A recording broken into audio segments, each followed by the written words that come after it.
Good afternoon, everyone. So in the last class, we have discussed the file organization and access, how the access methods are work. Now, now today the topic of discussion is file organization types.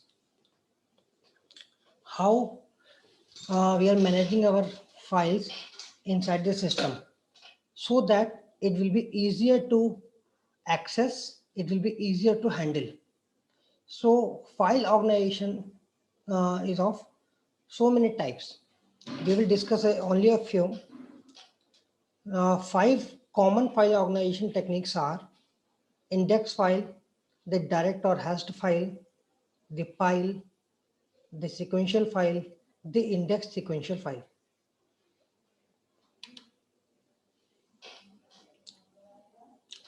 Now these are the diagrams.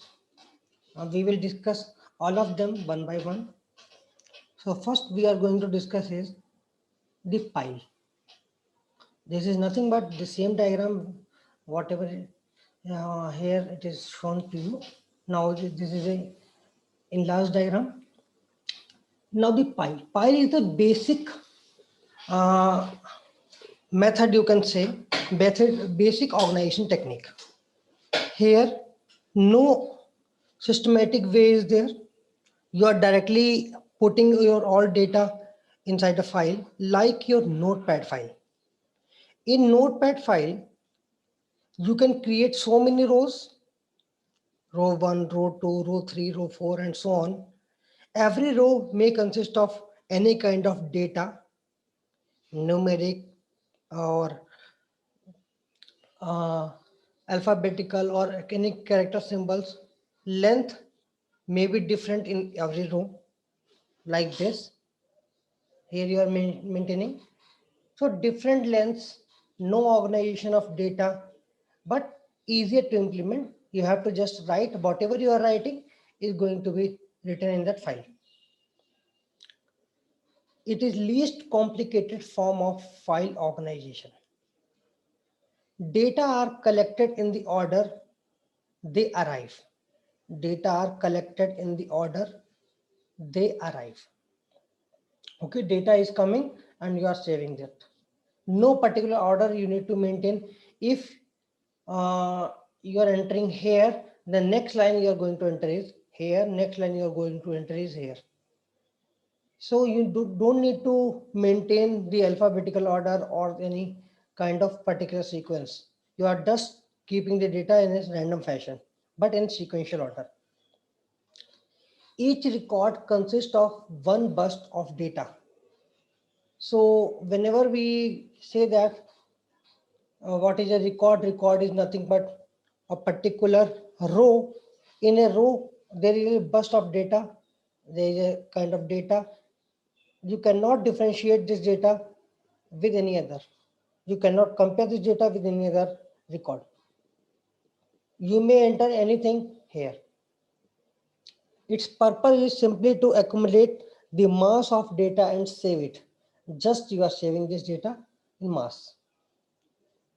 Record access is by exhaustive search. So if you want to access any kind of data or you want to search any data, you have to go through a lengthy process, one after another. You will be searching all the things. If you want to find a particular data, a particular row, and you are having lakhs of line, it will be very difficult for you to take your data from here because this is not the organized one. Variable length record, these are the three features here. Variable length records, variable set of fields, you may enter anything in any particular field, and chronological order. Chronological order means whatever is coming, you are directly following the order, you are writing the data one after another. You are not going to sort this with respect to any particular field. No sorting will be there. That's why you need to uh, work a lot for the searching or accessing the data. Then this sequential file. When we are calling sequential file, you may assume an Excel file. In Excel file, there will be so many columns and so many rows. In every row, we can assign some data. In every field, we may write some value, and every field will be having such kind of information that in a particular block, you can write only a number, or you can write a alphanumeric, or you can write a symbol or not. This file type, this field type will be fixed. You cannot write anything in this format. Now, suppose this first column is of writing the serial number. So there, in every column, every value, in every field, there will be some numbers. Here in second column, if it is calling for roll number, then it will again be having some limited field, limited size. You cannot enter too many numbers here. And similarly here, you may assign something else. This is the most common form of file structure. Suppose I want to store some information of my students, then which format will be better? In Excel or in Notepad? If I am keeping all the data in Notepad, then it will be difficult for me to search the data. I cannot search with the help of any roll number, or I cannot find any data directly. Why? Because if I am using Notepad, then no sorting option will be there. All the data will be there in any random order. Here I can sort the data according to certain field. A fixed format is used for records. Key fields uniquely identifies the record. There will be key field. Key means key will be different for all the records. If you are having 1,000 records, then 1,000 different keys will be there for every record. Typically used in batch application, only organization that is easily stored on tape as well on disk. Now, what are the features here? Fixed length records, fixed set of fields in fixed order, sequential order based on key field. So these are the benefits of using sequential file. But again, it's not a very good one.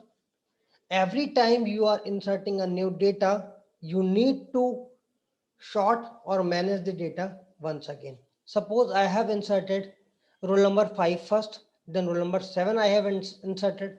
Now, if I want to insert roll number 6 in between 5 and 6, so we need to shift few roll numbers downside. Otherwise, we cannot insert because there is no space in between the two. So it will be difficult for you always to maintain a such kind of order.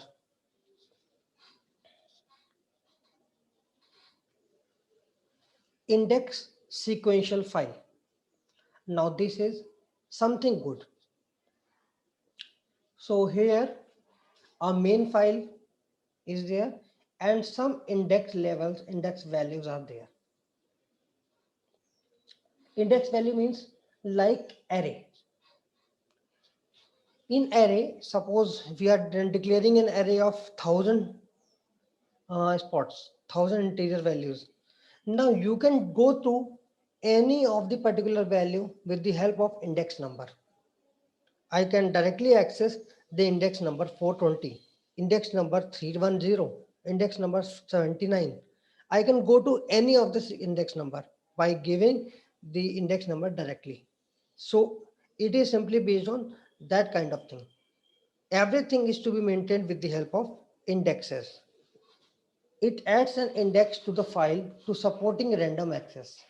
Here you can use random access. Random access means you can go directly to any particular field with the help of that index. Multi-level indexes you may use also. Multi-level indexes means suppose I'm just dividing this memory in 4 different parts. So first level will denote in which uh, part of the main memory your data is residing. Then second level index may call you that in this particular block, which memory cell will be having your data, or similarly like that. It is equivalent to like you want to some address. First you are asking for the city, then you are asking for the locality, then the street number, then your house number. Multiple labeling may be included in the indexes to make it faster. Greatly reduces the time required to access a single record.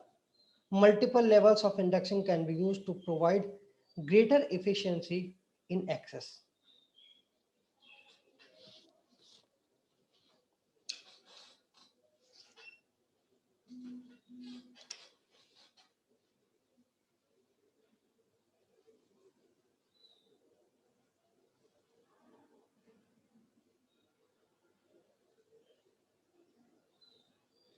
Now here, indexed file.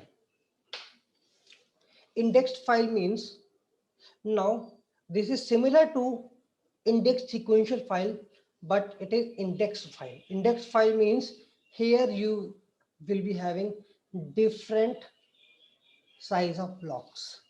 Data may be of different sizes. First data is of length 10, second data is of length 20. So there will be two or more type of indexes you will have to maintain. One for the initial value, second for the final value, where it is ending. So this is higher level task, higher level structure generally followed in very cautious systems like reservation systems, airline systems, in hospital critical systems.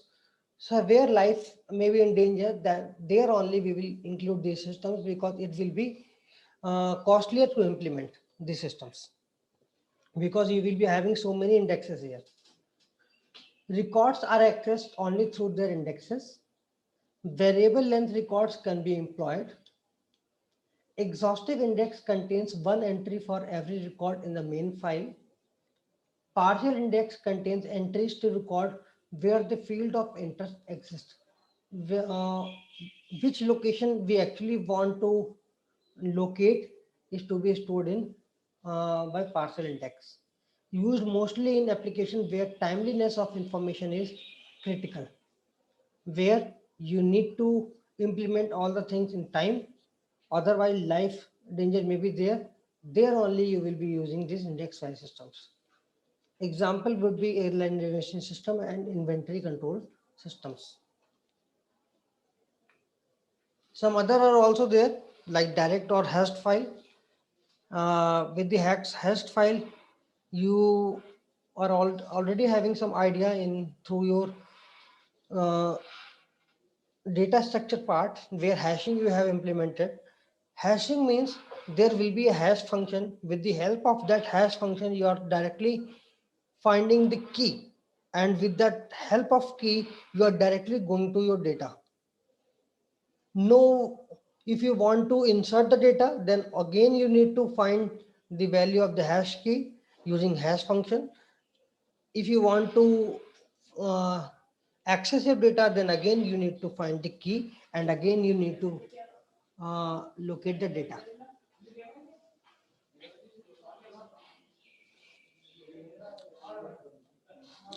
Access directly any block of known address, makes use of hashing on the key value, often used where very rapid access is required. Fixed length records are used. Records are always accessed one at a time. Examples are directories, pricing tables, schedules, name list. These type of hashing we generally use in our systems.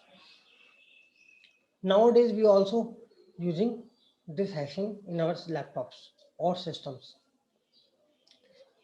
If you want to access a particular thing directly, hashing can give you the address of that particular file directly with the help of hash function.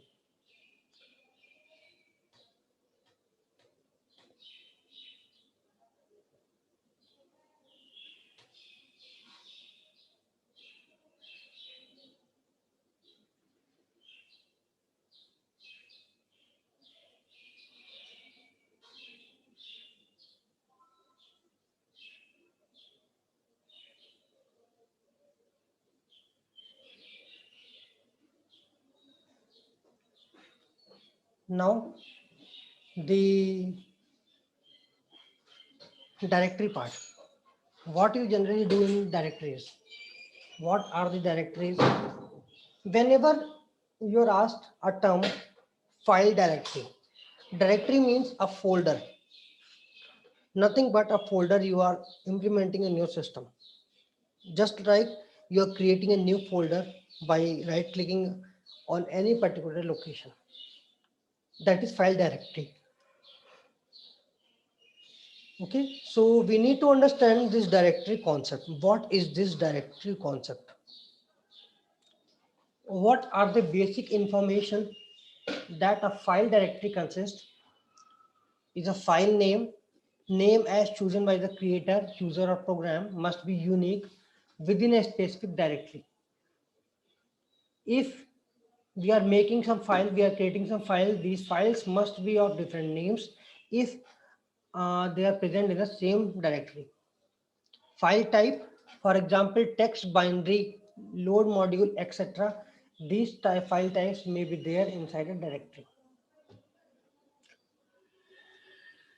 Then address information will be there, access control information will be there, how you are controlling the directory, owner, access information, permitted actions, who can change the data, who can be restricted, who can edit the data, then date created, identity of creator, last date, read, identify, identity of the last reader, last modified, everything you know, the properties of a particular folder. So whenever we call you that write the elements of the file directory, that is nothing but the properties of a particular folder.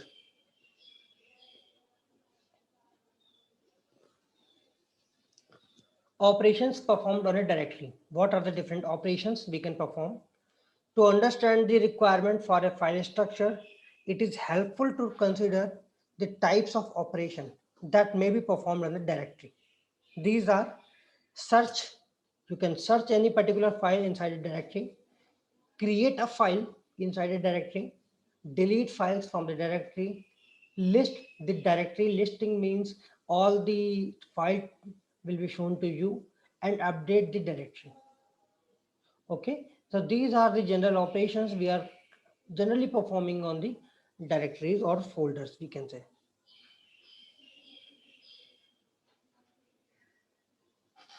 So here a two-level scheme for the directory is there.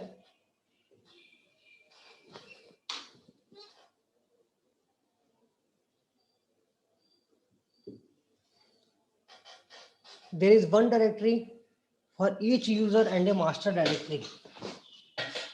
So there will be only two directories, one master directory and one directory for the users, where user can create only a single folder, like in the Unix system, the Red Hat system. Root directory is there. After root, you may create your user folder, and there you can work. You cannot create more than that. You cannot create so many folders inside that. So there it is called two-level scheme. Master directory has an entry for each user directory, providing address and access control information. So a master directory can create so many folders, so many directories. Those different directories will be accessible to different users on that system. Suppose 10 different users generally use a single system, single Red Hat system, single Linux system, then all the users will be having their own space, and that space will be given by the master directory. Or you can say they all users will be having one individual directory inside the main directory.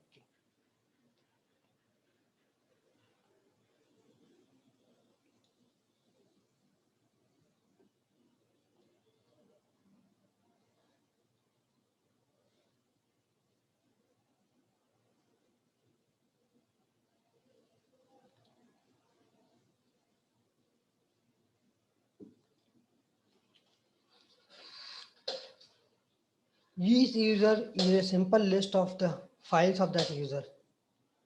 names must be unique only within the collection of files of a single user. So if there are different folders in the system, so you do not need to worry about the different naming convention, because whatever you are creating in your directory must be having the different names. You don't need to compare the other users, those are creating some files. You don't need to about you don't need to think about that particular names. In a directory, in a folder, all names must be different. Otherwise, if there are two folders, names may be same in those two folders as well. Suppose I am having a text file abc.txt. I cannot create a same file on the same location. If we want to create a new file with the same name, then some different folder I need to use.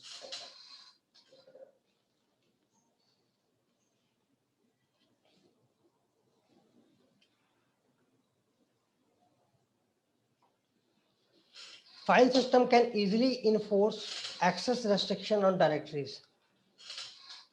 So why we are creating these folders? Because if we are creating a restriction on that particular folder, then this restriction will be uh, enforced to all the files that are coming inside that particular folder or directory. So at a time, we can restrict all the files inside that folder. This will the helpfulness of this particular directory scheme. So here is a master directory. Here we are creating subdirectories, then again subdirectories may create some directories, and likewise it will be known as tree structure directory. Here a two-level scheme is there, here a multi-level scheme is there. If you can create so many folders one within another, then it will be known as tree structure directory. So system is creating some directories for user A, user B, user C. Then user A or user C are having the directory space. User B may have some different files. Unit A, again it is creating directory. So some these users may create also the different directory inside a directory in tree level structure. Nowadays, FB operating system provide you folder within a folder. You can create so many folders inside a given folder to you.